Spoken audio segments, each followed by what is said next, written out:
All systems go. Clear for liftoff.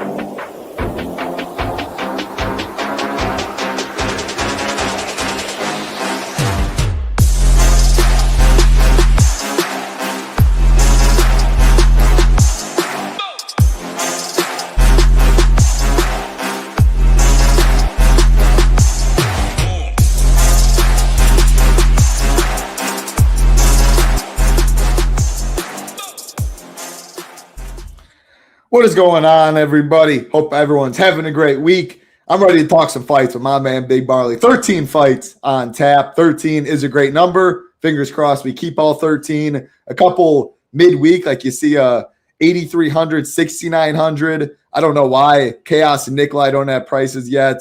There was another one as well. Minev is a short notice replacement. A lot of juggling fights, but fingers crossed we keep all 13, because if we do, I just put in our Discord a couple hours ago, the definition of a shitty real life card, a great DFS card. That's how I see it. Only one favorite greater than minus 300. Otherwise, no favorites greater than. So 12 of them less than minus 300 favorites. Only one at minus 300. That is the $8,300 fighter. 1 5-round fight that Big Marley doesn't have as a 5-star. So that means you probably can fade it. I think it's going to be really good for DFS. A lot of ways to get different, can leave a little salary. I'm excited to break it down, even though, the real life aspect, not really too, it's hard to get up for this one too much, especially after a pay-per-view last week, but we're real fight fans. We tune in every Saturday. Violence is violence, and I'm ready to watch 8 of the 13 expected to finish. Big Marley, bring you in. How you doing today? Thoughts on this card?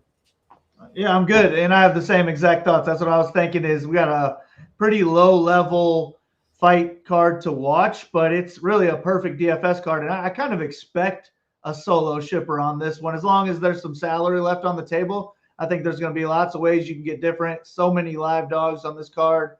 Really, every single dog on the card is live. We could have an optimal with 6 dogs up there. So who knows what's going to happen on this one, but looking forward to talking about with you.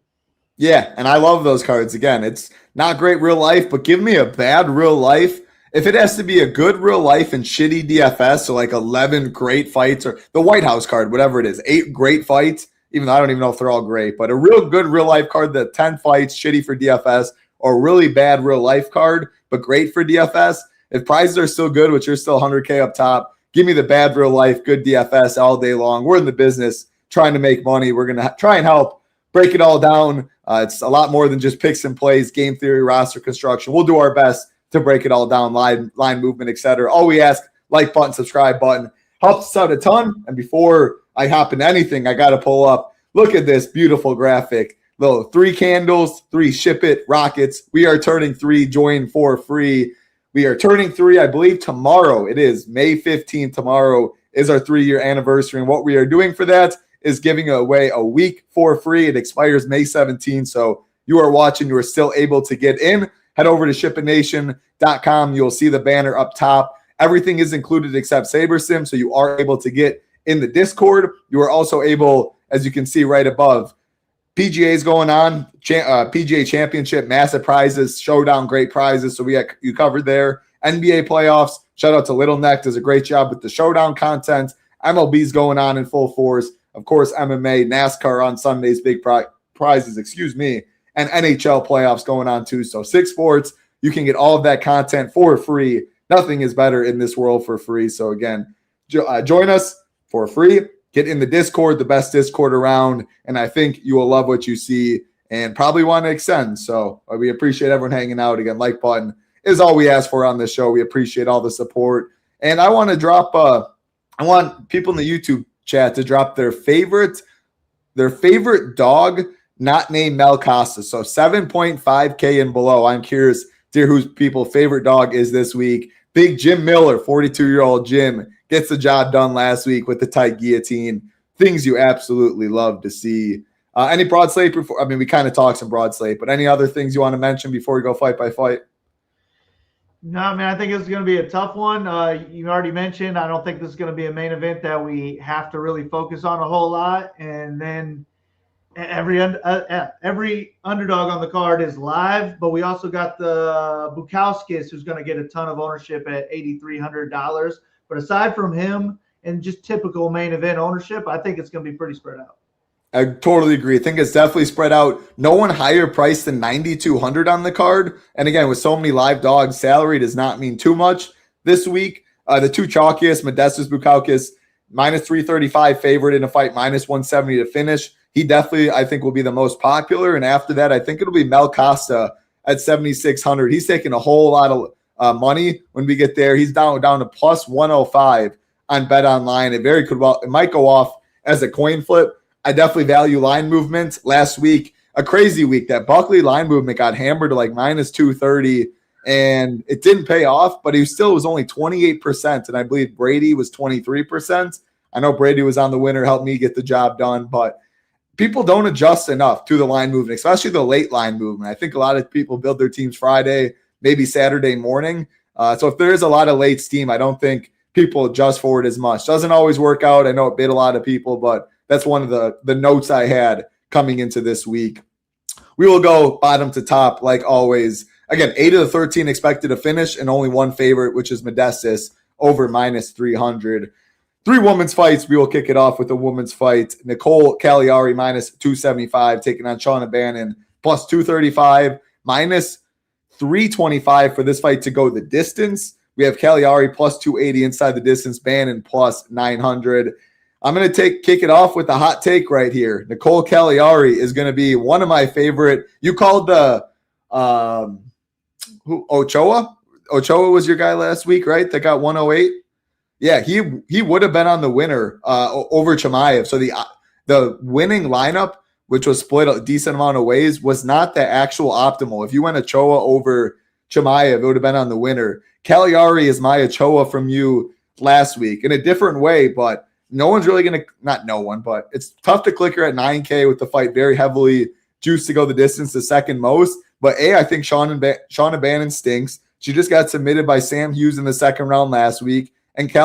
Last fight, and Caliari wants to get to the fight to the mat. As you can see right here, 2.88 takedowns per 15 minutes. I think she's going to shoot a good amount. I think her judo tosses will be on point. I think there's 4+ takedown upside, and also plus 280 inside the distance isn't bad. Open plus 300, so little money on the under as well. She can get there in a decision. She can get there with the finish, and I don't think she'll be too highly owned. So I'm kicking off right away. I like Caliari quite a bit. I will hope for 100+, and I do not like Shauna Bannon. What do you see in this one? You're on mute. Mute. What an idiot. Yeah, I just moved it to 4-star Caliari, 2-star Bannon just from that, because I am picking Caliari to win. I just really didn't have too much interest in the fight. But she is going to be the one that wants to grapple in this one. She's not a bad striker. I think she could win the fight on the feet, but she needs to stay away from range, away from kicking range, really, because that's where Bannon wants to be. I think if it's at range, Bannon wins with her kicks really alone. But Caliari can crash her way into the pocket with a couple combos, do okay on the feet that way. But, yeah, ultimately she needs to clinch up, look for takedowns, and that's where she's going to have most of her successes on the ground.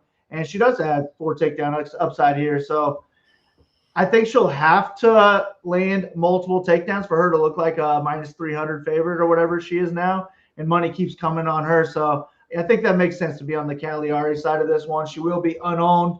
And I really don't want to click on Bannon on a card where I do like a handful of underdogs. So I probably am going to go ahead and just fade Bannon. Hope she doesn't lock up some submission off of her back. And Caliari can cruise her way to a decision win and score decent. Yeah, this is just not one of the cards I want 70 points from an underdog. So plus 900 for Bannon to finish, like no thanks. Caliari not only taking a little money on the inside the distance prop, taking money on the money line, open minus 225. 20 minutes later was minus 180. And then ever since then, taking a lot of money, including throughout the week this week, now minus 275. So I'm definitely going to play some Caliari. She, I hope, stays low owned, and I'll be hoping she's optimal, especially because like Malcolm Wellmakers, he's naturally going to get ownership for being minus 110 to finish and all that. There is no wrestling upside in this one. So who's the 9K fighter or 9,100? Oh, I mean, we'll get to Tommy in a little bit. Tommy Nat, he definitely has some wrestling upside. He's a good play. But if you go from Nat to Caliari and leave 100, like you could be looking at half the ownership, and that's a way to get completely different. Not my favorite way to do it, but especially the Wellmaker down to Caliari. Wellmaker he's knockout or bust, it seems, and Caliari again could get there in a decision. So spent a lot of time on this first fight that's not getting much ownership, but it's probably going to be one of my bigger stances this week. Let's move to a mid-tier fight. Luis Gariel minus 155 taking on Daniel Barez plus 135, plus 115 for this fight to finish. Gurule plus 260 inside the distance. Barez plus 290. You can see right here the higher price fighter Barez is now a pretty good size underdog, and that is because Gurule has taken a lot of money. He opened minus 110, so a straight coin flip, and that's when these odds came out. And man, this week he's gotten hammered all the way down to minus 155. I'm curious if it does keep growing. This fight to finish as well, open plus 125, went to plus 135, and money is coming on the under at plus 115. Curious to hear your take on this one. Again, I think Gurule might get he's going to get some ownership for sure, but it's a unique card with Modestus and then Costa at 7,600 and 8,300 getting so much ownership. He's not going to get as much as a minus 155 favorite at 8K would normally get on a card, in my opinion. So curious to hear your take on this one. Yeah, I don't have a ton of interest in this fight. I really think it's a kind of pick 'em type of fight. And I also think a draw is in play on this type of fight as well. I think that Barez is the better fighter in round one. I think he's the more well-rounded fighter. He could take the fight to the ground.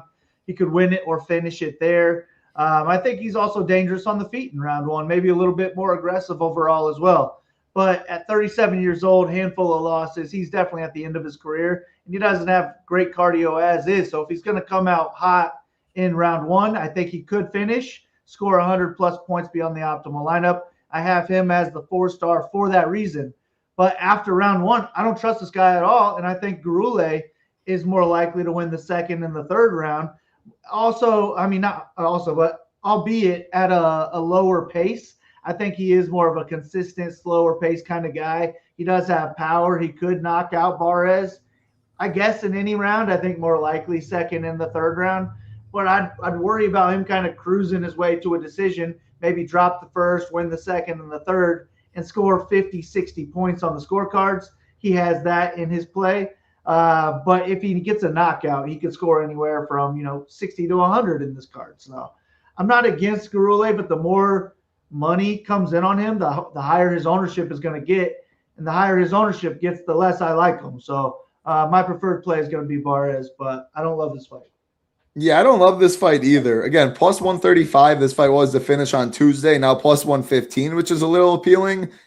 But man, like the more, like you said, minus 155 for AK, people are going to see that, and it's not going to be like 35%, like some cards and most cards it would be. Again, like I said, because of Costa and Modestus, but even 27%. Like you're talking round one. Both these guys are 65 or plus 650. Plus 650 is 13%. Yeah, a second round knockout in the mid-tier could get it done, but the mid-tier is loaded. I think Santos Choi is going to be a good fight. Modestus is right there. Khaos, Nikolay, it's favored to finish. Sopaj, don't love this fight as much. Don't love the Cavalcanti. But if you add in the Ardelean Costa fight, which is really close to the mid-tier, you're going to need a solid score. So I don't love this fight. And the more money Gurule takes, to be honest, the less interest I have in both sides, because Grule's ownership goes up, and I hope he wins a decision. And paying 8,200 for a decent-sized dog that his inside the distance is going the wrong way also doesn't sound the most appealing to me. So I don't have too much interest in this fight unless I see this inside the distance prop line, the fight to finish line keep going down, and then maybe I'll have a little more. But for now, not too much interest in either side. Keep it rolling. Next fight on the card, Elise Ardelean minus 205 taking on Polyana Viana plus 175, plus 150 for this fight to finish. Ardelean plus 280 inside the distance. Viana plus 350. I don't know what's with me right now, but two women's favorites I have a good amount of interest in. Ardelean will be another low-owned fighter I'm looking to click. 2-2 in the UFC. Her last two fights, both wins, 103 and 93.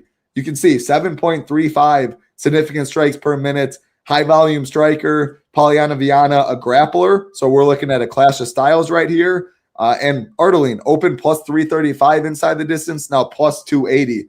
That is quite a bit of money. Viana open plus 335, now plus 350. 100 more is Ardelean than Arnold Allen. So that's pretty interesting right there. If you can score 103 in a decision, I definitely have some interest because I think it's possible she gets there in a decision. But I think a finish, I'm picking her to win by finish. I think the longer the fight goes, the more Viana gasses. Was also a little surprised with Ardelean's submission prop. It's plus 550. 4 wins by her by sub, 4 wins by KO. Viana's comfortable on her back. Could be a mistake in this fight, though. If she gets beat up early and continues to go to her back, it could be bad news bears for an Ardelean could find something. So I'm definitely going to play some Ardelean and want to be overweight. Viana, I'm kind of on the fence about what to do. I'm probably going to play a little bit. I do not love it, especially because I'm picking against her and the money's going against her. But curious to your take on this one. Yeah, I like this fight. I actually almost put this as a 4-star because I'm cool with both sides of this fight. I think Ardelean is our minute winner in this one, whether it be striking or wrestling. I think she could land takedowns and maybe avoid the submissions and win just control time on the ground with a heavy ground striking pace. But she's also a high volume striker too, where she should clearly win on the feet volume wise. But Viana is the more dangerous fighter in this one, whether it be submissions or knockouts. I think she's more dangerous everywhere. But she is also more of a quitter, which puts Ardelean in finishing category as well. So I'm cool with both sides of this one. I don't think either side will get too much ownership. I think Viana could submit her from the bottom. She also has fought much better competition over her career. So I picked Viana to win because I wasn't about to lay minus $200 on all-ass Ardelean here. But I do like both sides in DFS, and I would kind of just let SaberSim control it for me. If I ended up with 20 to 40% of Ardelean, I'd be fine with that. I probably wouldn't want 40% on the Viana side, but I'd be okay with like 15 to 30, I think. Prefer less than 30, but I'd be okay if it went up to there, and I liked everything else because she is cheap and she has 90-point upside. Ardelean's aggression should help Viana early in the fight, at least for that possible submission. But good fight to target, and I don't think ownership will really be there. Yeah, I mean, so that was my initial take, being around the field, possibly underrate Viana, and you kind of confirmed it. I'm going to play some Viana, like you say. If she wins, I think it's more than likely a submission off her back unless she just reverses or gets her own takedowns and spend time on top. I'm definitely not picking her, though. I like Ardelean quite a bit. Ardelean or Caliari, 2 women's fights that are expected to go the distance. I'm on the favorites, overspending for these women. But when you play Mel Costa, when you play Modestus, you do have to get different in some spots. I can see a path for both, so I'm going to be on it. Oh, baby, Big Marley's favorite fighter. Next fight on the card, Andre Petroski and Cody Brundage. Petroski minus 200, Cody Brundage plus 170, minus 160 for this fight to finish. Petroski plus 175 inside the distance, Brundage plus 205. Good amount of line movement on the Petroski inside the distance prop. Open plus 215, now plus 175. The stage is yours. Take it away, Brundage Petroski. Man, I'm just sick of this guy, dude. I'm so sick of Brundage being in UFC fights every other weekend, dude.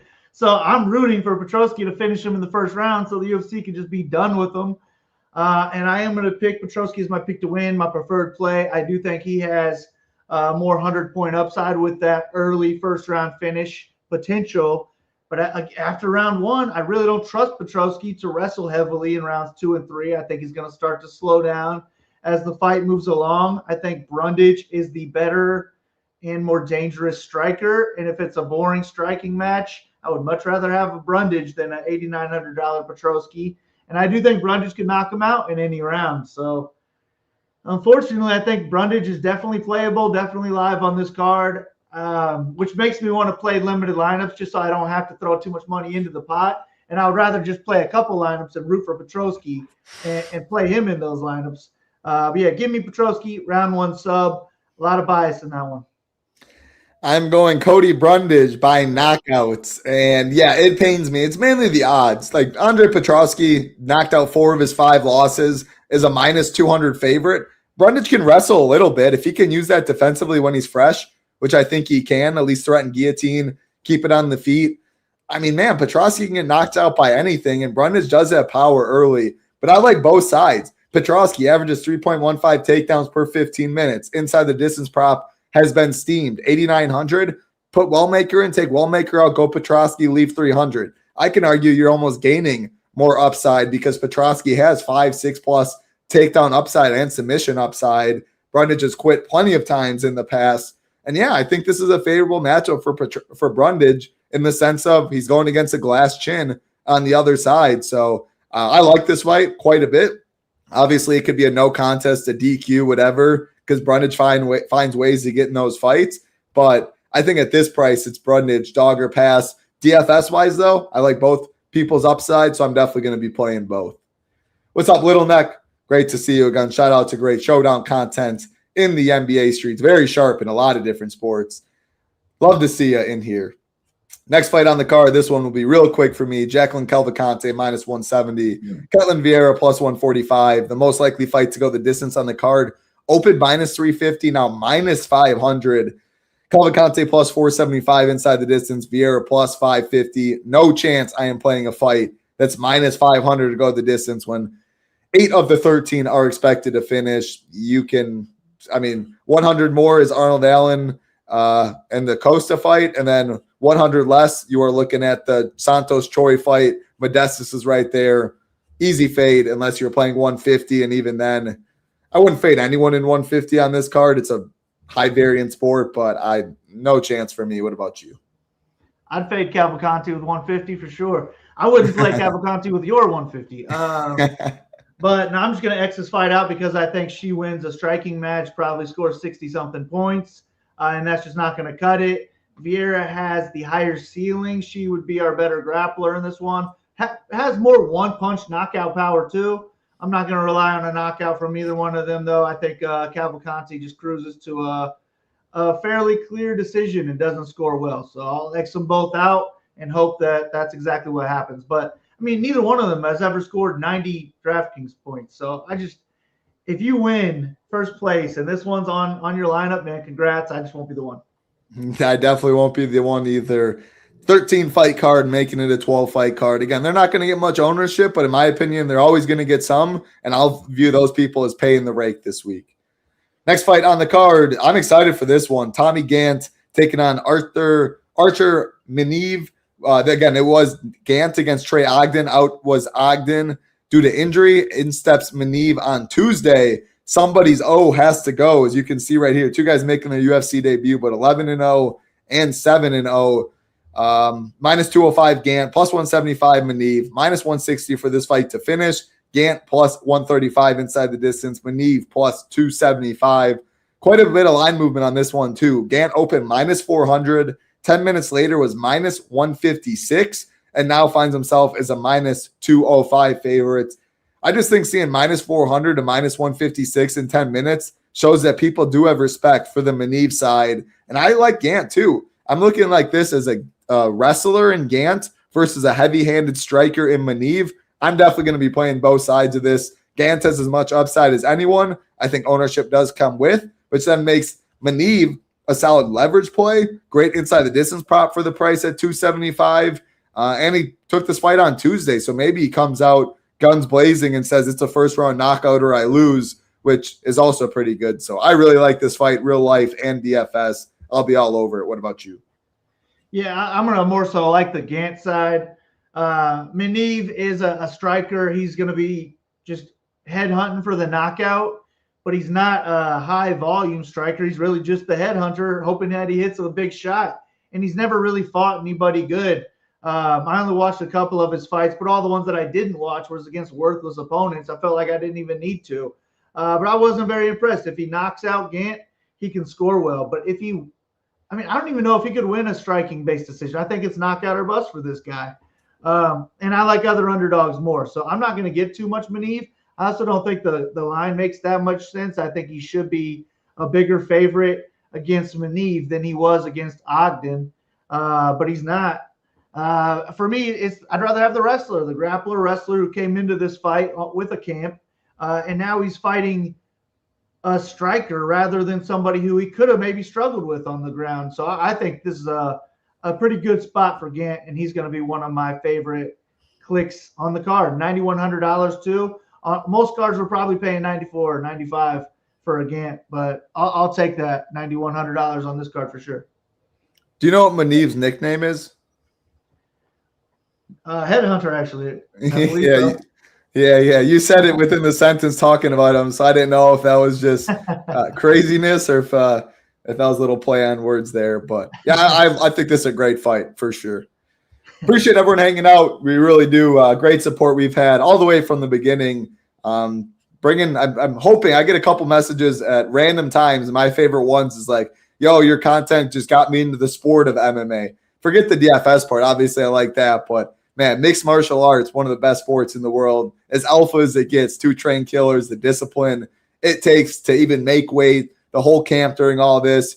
I mean, we watch, we chirp. I know Big Marley's chirping Cody Brundage and all this stuff. These dudes are on a whole nother level mentally, physically. They put it on the line for us to watch on Saturdays. And I just truly appreciate the greatness of this sport of mixed martial arts. And I'm really happy to COVID. Obviously, COVID wasn't really good, but the one thing it was good for was it made mixed martial arts, especially the UFC, so much bigger with pretty much the only sport in town. So really cool to see it grow. MMA DFS prize pools have grown a lot because of it, and is really cool to see. So appreciate all the support. And again, like button helps us out a ton. Next fight on the card, Big Marley's only 5-star fight, and definitely a great one to target. A clash of styles. Ivan Erslan, the striker, -170. George Tokkos, the wrestler, +145. -200 for this fight to finish, the most likely on the card. Erslan, -110 inside the distance. Tokkos, +375. Erslan in round 1, +250, which is the second best on the card. Phenomenal fight, in my opinion, for DFS. I mean, these guys aren't good if you look at it. 14-6 and 11-5, but it doesn't matter how good these fighters are. Sometimes the styles make fights, and I think this style will make for a good score, whether it is Erslan or Tokkos. So break it down.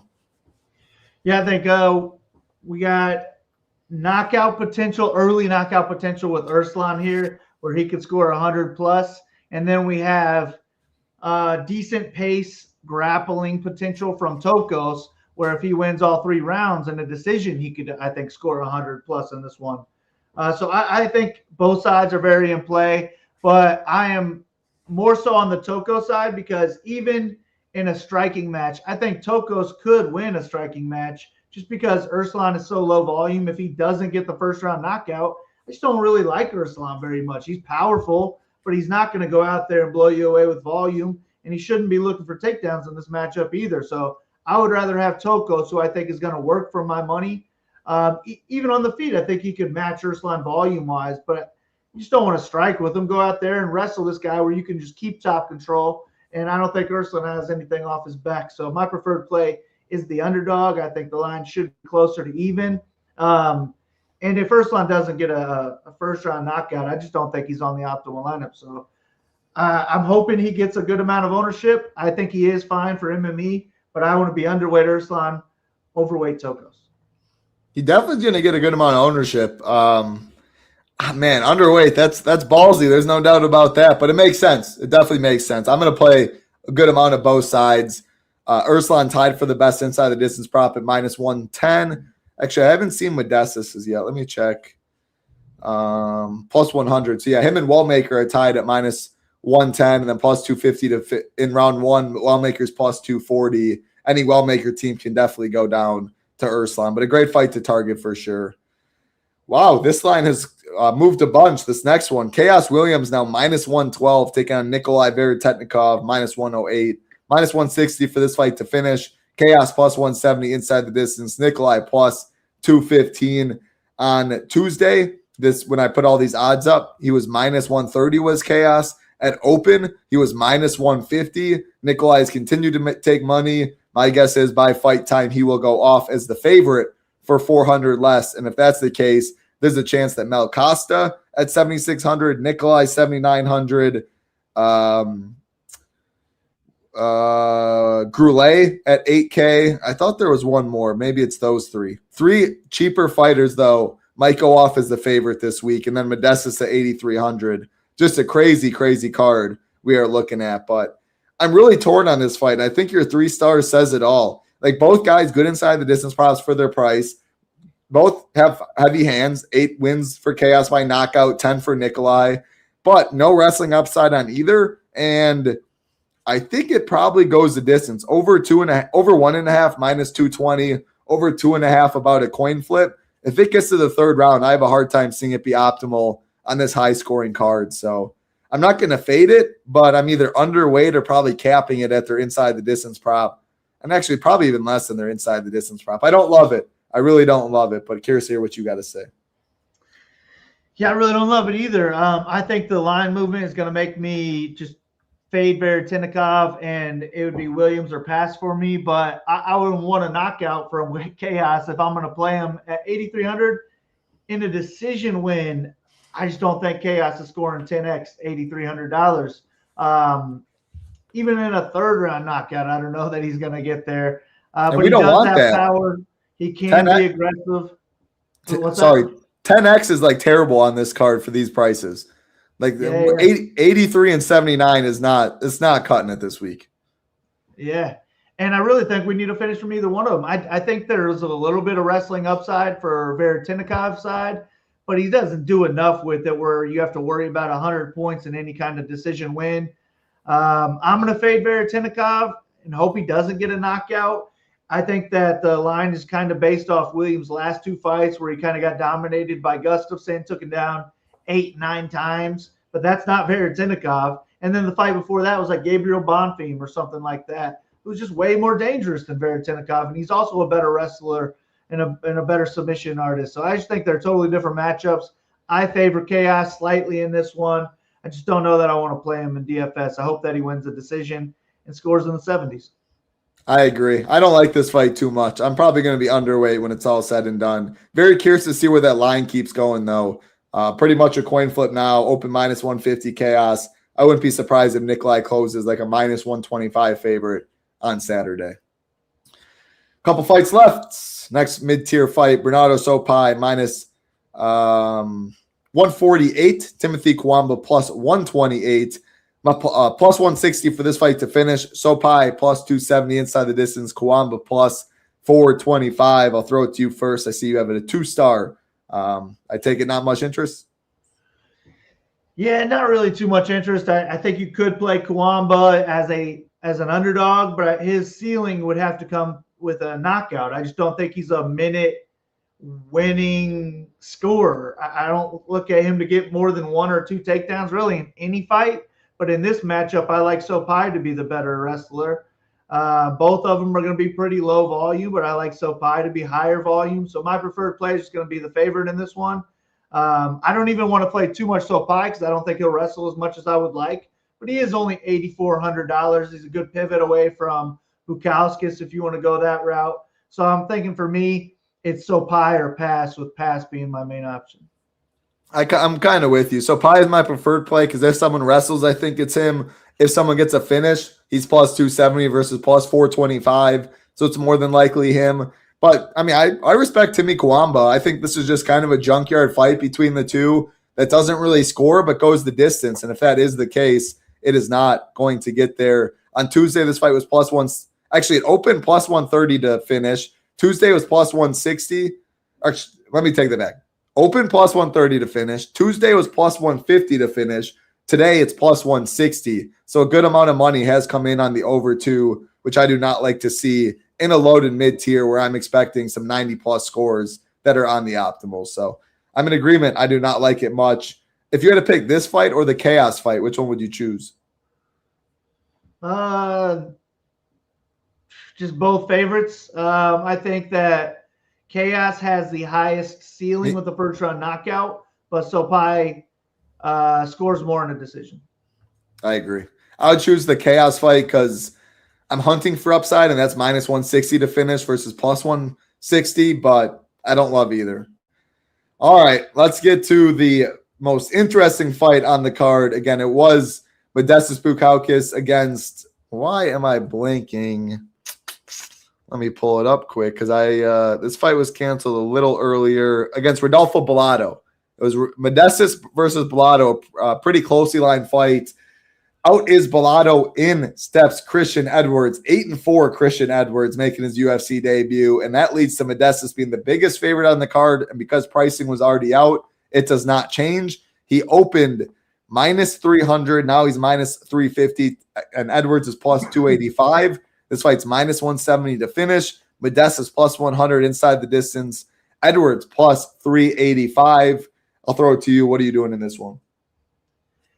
I'm just going to eat the chalk or avoid the fight is what I'm thinking with limited lineups. But if Edwards wins this fight, he looks to me as a grappler who is a high work rate type of grappler, not a super skilled type of wrestler or even submission guy, but he will work for your money. And at $6,900, if he wins, he's going to score well.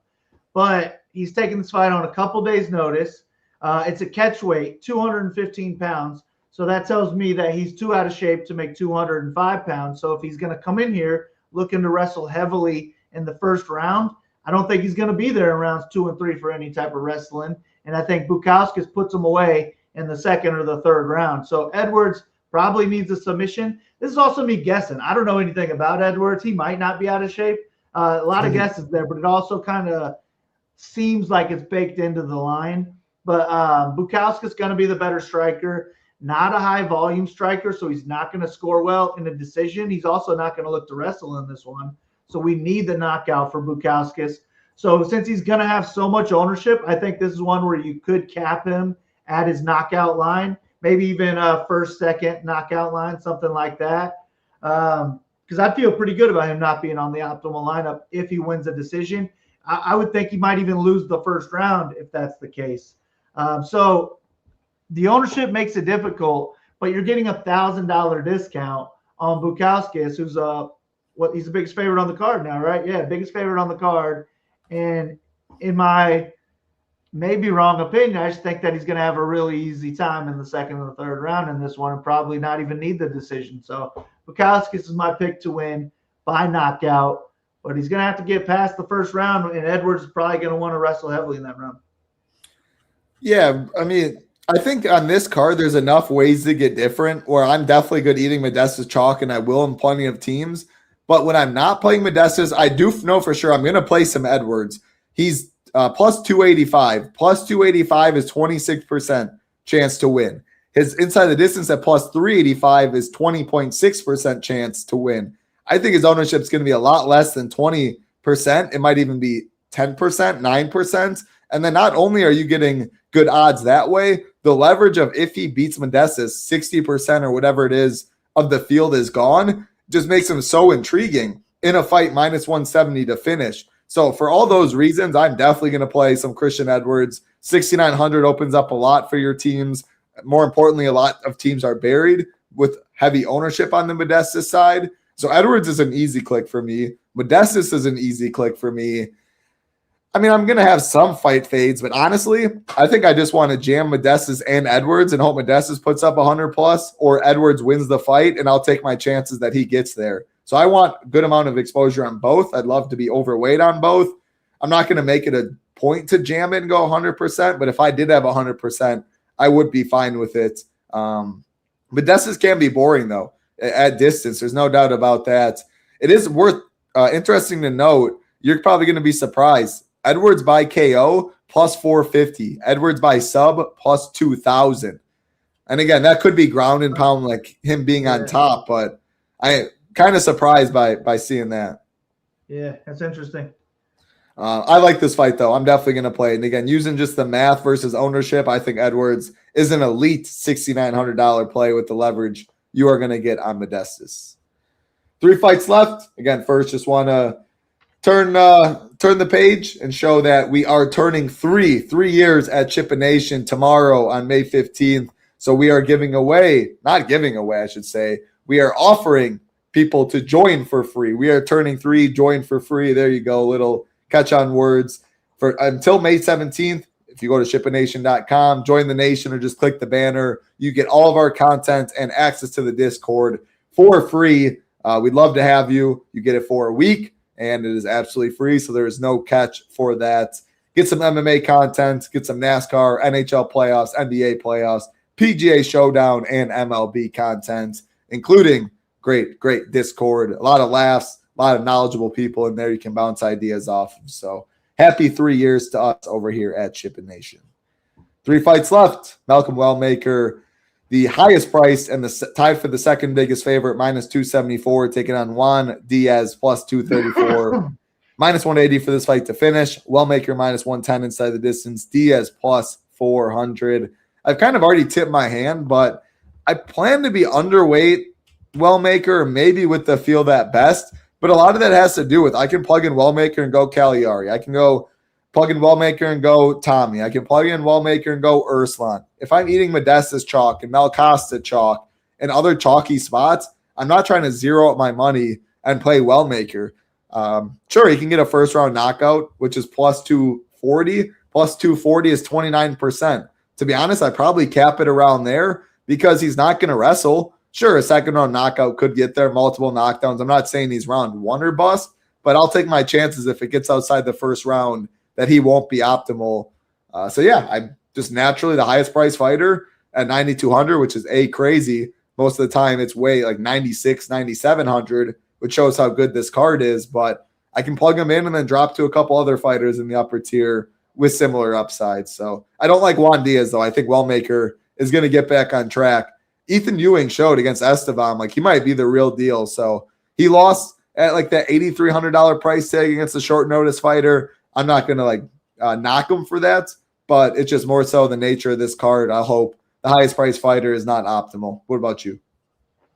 I'm okay with this fight, but I'm also okay not targeting this fight for all the reasons you mentioned. Wellmaker, you are going to need the first round knockout. But I mean, I like his hands, but I think he's got the best hooks in the entire UFC. I think he could knock out anybody. Alex Pereira? Say what? Alex Pereira? Maybe not better than Pereira, but up there, man. Up there. Some of the best hooks in the UFC. But I forget what I was going to say. Sorry. That's all good. But you are going to need that first round knockout, which you said is 29%. I would say that's a good cap, 30% cap for him. And then I'm probably going to cap Diaz at 30% too, because his win percentage is 30%. So if he wins, I think he will outscore a 7K salary. Even on the feet, he can put up enough volume to score well, but he's not going to want to keep this fight on the feet. He should be looking to mix in takedowns in this one. And if he could, that's where he would score well. And really, that's how he would win.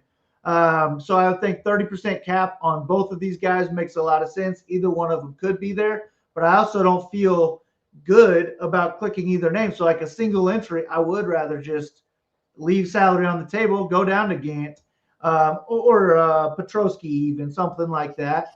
And then Diaz, I'm picking him to lose, so I would rather pick an underdog than I'm picking to win. So I think it's a better MME card than it is like you're just hand building a couple lineups looking for a big score trying to hit big.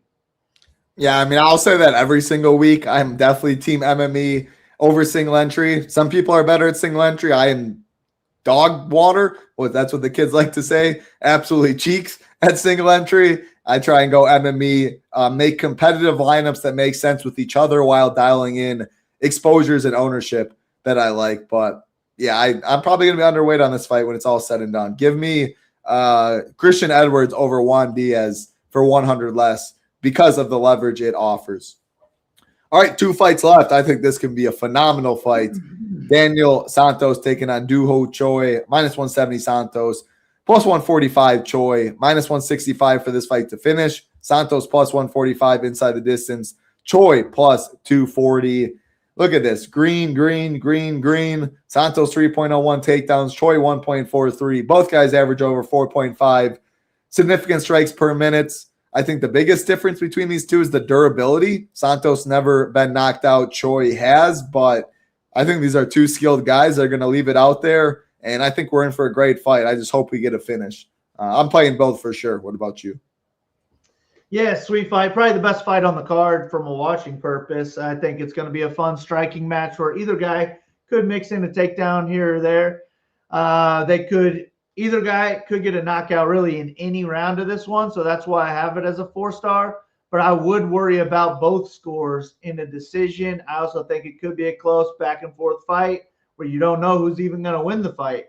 And I would align this fight a lot closer to a pick'em as well. I think Choi is the more technical overall striker. I also think he is the more dangerous overall striker too, but Santos is a little bit more aggressive, probably the one pushing forward, controlling the octagon. I would think he's more likely to wrestle as well, but I just expect a wild fight in this one, back and forth. I picked Choi to win, so he's going to be my preferred play. I would rather, take a Santos lineup and put Choi in there too and completely reduce my dupes that way. But I'm fine mixing in some Santos if I am MMEing. If I'm going like one lineup though, for me, my single entry would be I'm going to play the 5-5-5. That's usually how I do it. I don't like MME in a 5-5-5. So let me take a chance here on a lineup or two. We'll go in the big one instead of MMEing. I wouldn't put Santos in my 5-5-5. I would rather it be Choi and even reduce my duplicates there. But I don't even worry about duplicate lineups personally in a 5-5-5 because I have put in multiple chalky lineups and somehow I'm still the only one with that lineup in that type of contest. So when you have 200, 300 opponents, it's a completely different ball game. So I do like playing single entry for that reason. It's just kind of a different mindset. You said a lot. Yeah, that's DFS for you right there. For what contest are you joining? What's your style? A 200-man contest is a lot different than even a 500-man contest because a 200-man can I think it's 6 maxes at 555. 500 goes up to like 20 or something, and there are some people throwing in 20. So 200 to 500 alone is a way different game. So yeah, I think you said a lot of good things. I'm not even going to comment. I'm awful. When I plug in 555, my teams are garbage. They never win. I quit doing it. I always play the flagship, whether it's the 25, the 20, 18, and then the $3. So yeah, I think what you said makes a lot of sense right there. And definitely you can plug in Santos, drop down to Choi and leave 600 on the table without giving up much upside. When I am playing Costa and I am playing Modestus, that is something I would be willing to do for sure. Main event time. A lot of line movement we have seen in this one. Ardelean -125 taking on Mel Costa +105. -110 for this fight to finish.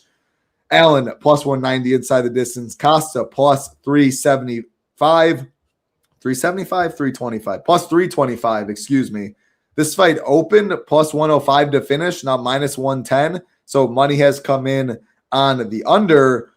Arnold Allen opened -150, got as low as -200 on Monday, and now finds himself at a -125 favorite. So Allen took money early. Mel Costa's taking a whole lot of money as of late. He's the more likely wrestler in this one. But if we just get a striking match between these two, which is very possible, that is how this fight busts. Arnold Allen, a 4th-round knockout. Arnold Allen wins a decision, scores 88, 85. And that's not enough on this card. So I will definitely not have 100%. With that being said, I keep saying I think I can get different on this card. Because I can get different, I will be playing this fight. Mel Costa is going to be higher owned. He might even close the favorite.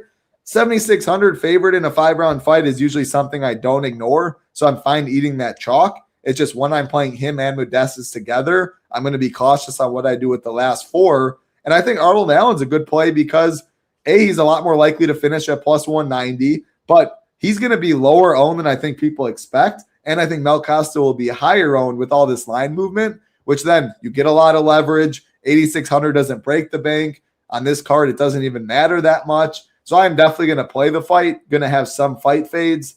I'm not going to have like too crazy of a stance relative to the field on this one. I just know for sure when I go Costa and Modestus, I have to be wary about what I do with the rest of my spots. Yeah, and again, I'm talking the flagship stuff. 555, I still think you should be a little weary, but not nearly as crazy as you do in those bigger stuff. Solid fight. I'm really, really curious to hear your take on this, though. If you would have 100% in 20 teams or what your plan would be. I mean, my plan is to probably fade Arnold Allen, to be honest, at $8,600. This is 5 rounds. He doesn't have 5-round fights to work with on his record, but he's got 14 UFC fights, and he's only scored more than 82 one time. And most of his fights are wins. He's won like all but maybe 2 fights, and he's fought the better competition. He's got that going for him. He is well-rounded, but he's just not a high work rate type of fighter. $8,600, I would rather get a high work rate type of fighter or a better finisher than Allen. Costa, on the other hand, he's got 6 wins. He's never scored less than 82 points. And we're getting him at $1,000 less than Allen. I think he is a high work rate fighter. He averages more strikes. He averages more takedowns, more submission attempts. He's the guy who could score 100-plus points in a decision here. And he's on a 6-fight win streak. I'm kicking myself so bad because he was like plus 160 when I was looking at this fight. And I'm looking at it, I'm like, why is this just doesn't make any sense? And I feel like money immediately came in on Allen as I'm thinking this. And I'm like, what am I missing here? So I said, I'll look at it tomorrow. And I think I got too busy, forgot to look. Oh, I got sick. That's what happened. I got sick for 2 days, came back to look at it, completely missed the line.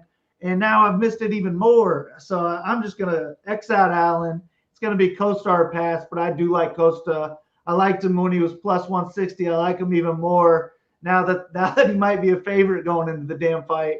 I think he will put up a pretty decent score. So Costa or pass is the way I'm looking at it. Are you surprised to see, even with all this line movement, like Allen opened plus 200 inside the distance, now plus 190. Costa opened plus 350, now plus 325 to finish. So, I mean, it's pretty, like, even though the line movement's gone there, the inside of the distance prop hasn't really changed much, where if there's a finish, books do think it more than likely is Allen.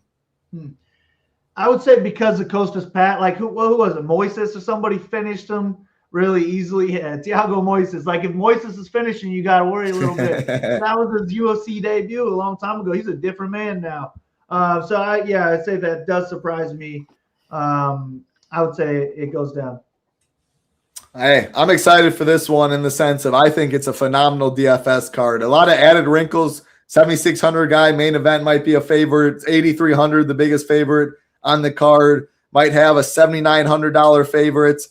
That's the one. It was $7,900 favorites. We do have an 8K favorite right now. 8 of the 13 are expected to finish. I just have my fingers crossed that we do keep 13. A lot of jumbled fights right now so far. We keep all 13. It's going to be good for DFS. Solo shipper definitely in play. I'm hoping to repeat what happened last week, but I'm hoping it's with a lot less people. There's no doubt about that. A big chop last week. Crazy, though. Sean Strickland beats Khamzat Chimaev at 6,900 or whatever, and Chimaev in a loss at 95 is on the winner. Crazy card we saw last week, but I'm excited for this one for sure. Any final thoughts before we get on out of here? No, man, congrats to you, Title. I completely missed it. I was listening to some Morgan Wallen and Ella Langley at Lucas Oil. It was a good time, but I missed every single fight. I'm going to have to go back and check that card out. I did hear it was a wild one, but congrats to you, Title. Run it back this week. Good luck to you. Good luck to everybody listening. Let's ship it. Definitely go watch the Van and Tyra fight. Man, Tyra is as tough as it gets. Phenomenal fight. Van, a straight junkyard dog. That was a great one. Main event was obviously good too. Crazy. I mean, at one point it was like, why is Strickland not shooting for takedowns? Khamzat, why are you even trying to wrestle? Something you never thought you'd say, but phenomenal fight there. Yeah, I got the job done. I'll say those. I talked about like sometimes high duped lineups aren't bad. I actually think the lineup I won with was a pretty bad team in all things considered with how many dupes it was. So sometimes better to be lucky than good. There's no doubt about that. You have to analyze not just the results. Actually, you shouldn't really analyze the results. The process is very important. And yeah, being results oriented is not necessarily the way to go. So I will definitely take the extra money in my pocket. With that being said, I do think it was a pretty bad team after all the cards were flipped over. That'll do it for us, though. Again, appreciate everyone hanging out. Head over to shippingnation.com. You can get in for free. A lot of sports going on. Good luck to you as well. Chin Check MMA. Good luck to you, Big Marley. Good luck to everyone watching. We appreciate it. Like button on the way out. Helps us out a ton. For Big Marley, I'm Title Town. Be safe. Good luck. Peace.